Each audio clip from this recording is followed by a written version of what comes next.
As we've been going backwards and forwards discussing for Nexus, where are we going to go with artificial intelligence, machine learning, deep learning? We're going to make it a really central plank of what we're doing. We've got to build on what's happening and the advantages that we've got with ChatGPT Pro, AI agents. There's such an area for us as we're growing to develop the business even further. So let me do a little bit of introduction. So what I've done based on the comments that I've had with you guys is look at putting together a short presentation. What are our recommendations for AI, ML, and DL? So artificial intelligence, machine learning, deep learning. How are we going to implement this into Nexus BMG? And we're going to look at how do we review the stakeholder feedback. So the goals that we're looking at is to automate the CRM data entry. We want to take away having to think about having a person, because we're looking at cost effective here. We're looking at building on a really strong ROI, piggybacking off the power of AI. What it'll also give us is not only from the cost, but it'll accelerate our monthly reporting, and it will start giving us predictive analysis into what are the client engagement trends. Now, most of this at the beginning is going to be based around our coaching. It will feed into our other models as we start to develop a wider platform for Nexus. Remembering that Nexus is a consortium of consultants. So we're going to be bringing on different levels and different things like marketing, like finance, like legal services. So we want to first up, get it all worked out with our coaching basis, and then catapult into the others. The importance here is we want to reduce manual workload. It makes no sense to be paying people an hourly rate to be inputting data, which has the potential of having errors. We want to increase our accuracy. And the big thing is we want to enable our productive decision making based on information that's coming back, because that's so important. So when we've gone through and we've looked at and we've discussed this going backwards and forwards, we looked at Microsoft Power Automate with AI Builder. And what we liked about this one, and we've all discussed it, this is more formulating what we've discussed. It fits naturally into the fact that we use Office 365 and it's a smooth adoption. We don't have to worry about integration and maybe threshold networks, APIs, anything like that. It will sit in with 365. The second one is Google Vertex AI. Really good with predictive analytics on client engagement. The deep learning sentiment analysis for surveys and CRM notes was scalable for future projects. And this gives us the opportunity as we start to grow and grow further that we can use more automation in what we do. So the benefits of the recommendations are this. Microsoft Power Automate, and what we're looking at is the AI builder here, is the efficiency. And I think this is the most important part. It will reduce our CRM data entry by up to 60%. As we know, AI is not perfect, but it will give us a less of an error rate to looking at human error. Now, I've toyed with looking at places like the Philippines and taking CRM out to the Philippines. While it's fairly cost effective, when we look at error rates compared to using Microsoft Power Automate, there's a huge difference, huge difference. Google Vortex, I did like this in the fact that real-time engagement analytics really improve retention. Especially what I did like about it was the predictive analytics to prevent churn that Mm. will allow us to support new service lines as we're building up.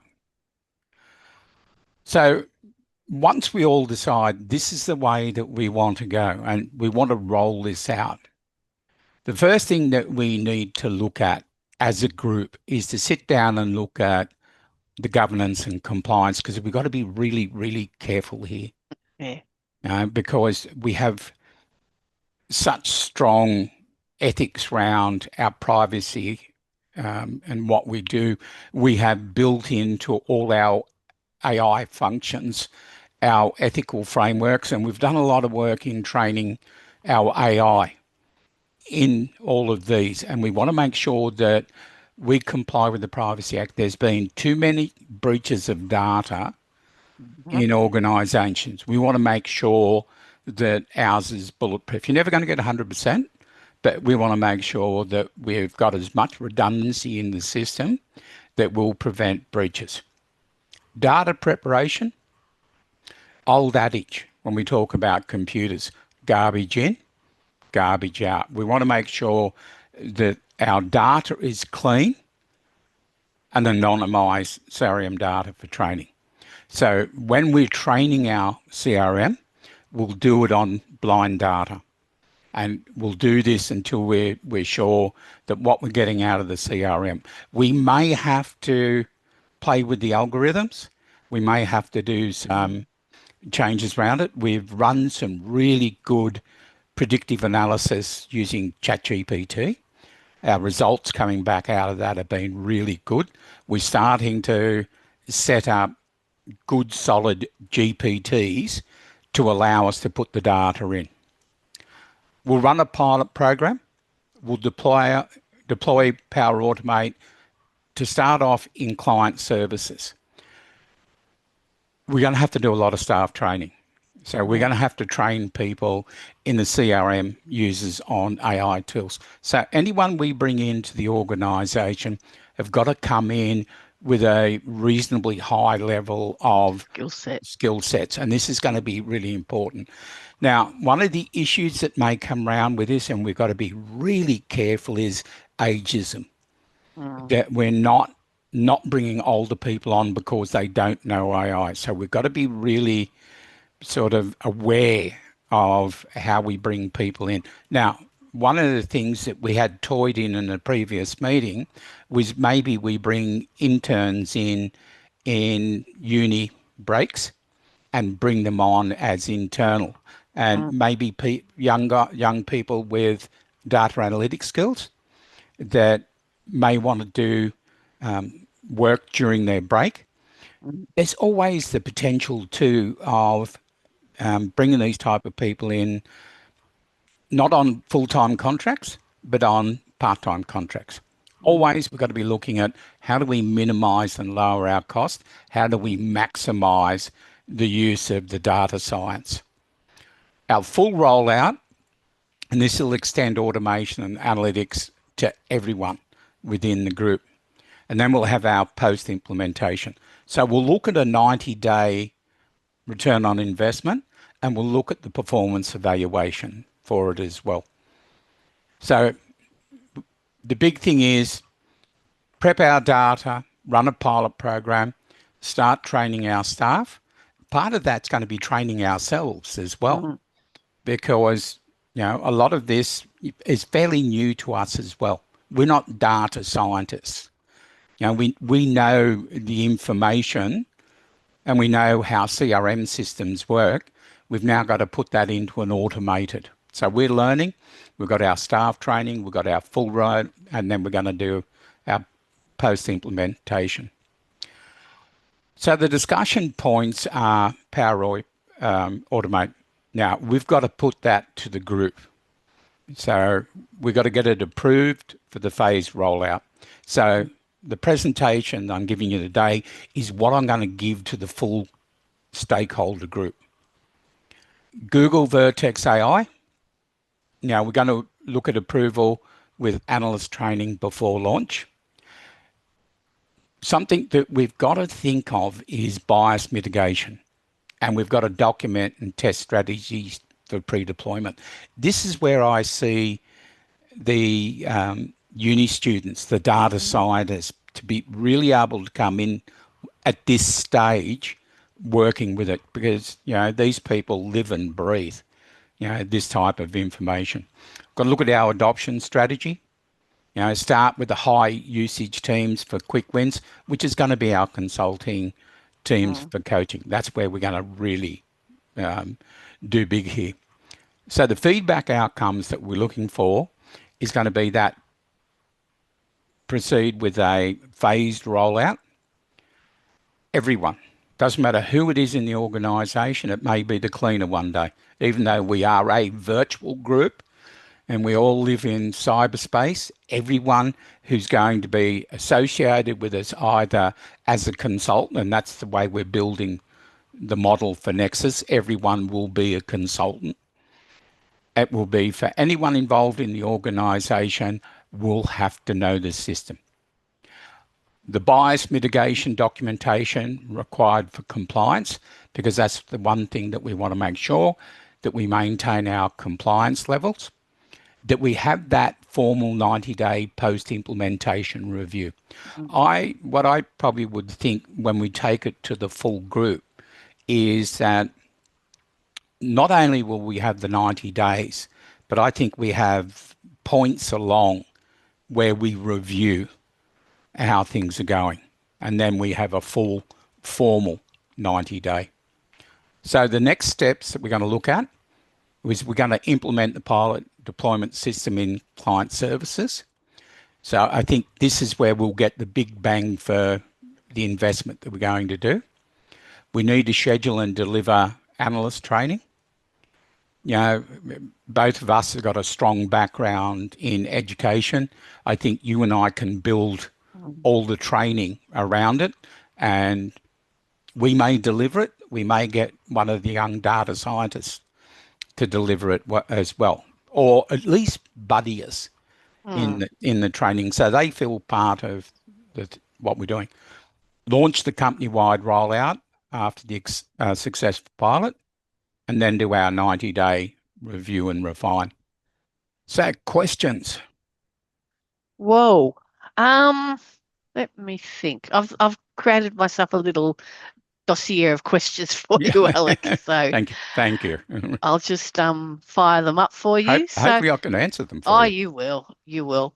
So, when it comes to costing out and implementing the Power Automated and Google Verdicts AI, how are we going to see a return on investment? That one is a beauty, because I think that's one of the most important is the ROI. There's no point in doing it if we're not going to see a return on an Mm, investment. mm, All the modeling that we've done so far looks at a 60% reduction in data entry time. And the big thing for us is it's going to be faster reporting, yeah, and that should give us the measurable ROI within the first 90 days. because you're talking about bringing. This is a little sidebar here, but Yeah. you're talking about bringing in trainees from university campuses. What Yep. about retirees who will be part of the government scheme for hiring retirees? Because there's some really good money available for people who hire older employees. There So, is, but the one thing, is something that I've thought of before is going to be that level of understanding of what AI is. is Yeah. okay, Now, what okay. we may be able to do, and this is again a sidebar to your sidebar, if we could tap into government programs where we could train people Mm, in mm, AI usage. And there will be, it will Yeah. be So, not too far away. well, I think what we do, we're constantly looking at how do we grow the business. One Mm, of those growth strategies for the business, and that's a sidebar to the sidebar to well, the the sidebar, sidebar. is to set up part of Nexus BMG, because we are a business management group, Yeah. that we look at how do we tap the funding, Yep. how do we train these people, Yep. and how do we build that part of the business as well. Yeah, because there's a whole network of retiring accountants, business analysts out there Yep. who need that skill, who could pick up side work that we know that the kids don't want. Well, I think that's brilliant, and I think we pin that one All right. because I think that one. Take a note of that because you know what my memory is like. Yep. All right. That one is a brilliant one for us to explore. Okay. You know, government funded There's good training. money out there, 15 to 20 grand per person. Well, that one is definitely a I knew discussion, you'd like that one. a discussion for another time. But I love Yeah. that one. All right. Other I'll let you know. questions? Um, So how are we going to be able to measure compliance with AI ethics and standards? Because that's going to be a really Mate, big area to it focus on. it It's a is worry. it's a huge area for everyone. Now, our governance reviews will be against the Privacy Act to start with, and the big thing Mm, is for every company now using AI is we've got to ensure that we align everything we do to the Australian AI ethics principles. I take it one step further that we go to the European yeah. ethics as well because I I, think that's the at the moment the gold star. Ours is good and because also because you want to align using offshore yep, organizations, so that's got to have that exactly. global Yep. commitment. So I think we make sure that we do the Australian AI and we integrate that European AI, Mm, and mm, we make sure that all the data we do use setting up the training models is all anonymous. mm, mm, mm. Yeah. And Um, also sign yep. up to as many think tanks as possible because they're the ones that are developing all the compliance models at the moment. Well, I've been approached to join the Asia Pacific AI Mm. group. Yeah, that was a coup de grace to score that one. Yeah, that was a nice little one to Yeah, pick up. So I'm joining that. So that will give us some serious leverage. yeah.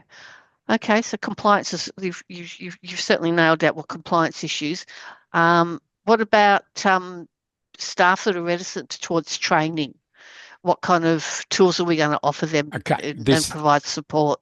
this is going to be one of those things that anyone that's involved with the organisation at any level have got to come on as understanding that we're going to have a quite a wide training system Mm. and it will be part of continuous learning.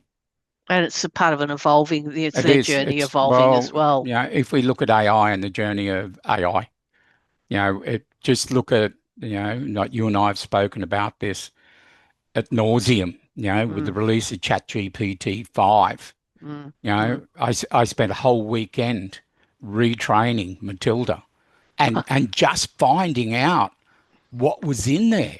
Yeah, and also the language of five is different. Yeah, because if you don't ask it questions, it's not coming forward and saying, "Hey, I can do this." Mm, It's not mm, there. You've got to be interrogating it, and mm, that's what I did. And I got to a level beyond my understanding mm, where I mm, had to then put in the prompt, take me as a student that I know nothing, mm. and explain it in Simple simpler terms. language, yeah. Because we got deep into Python, and I know a little bit of Python, but she wasn't giving me Python. She was giving me a boa constrictor.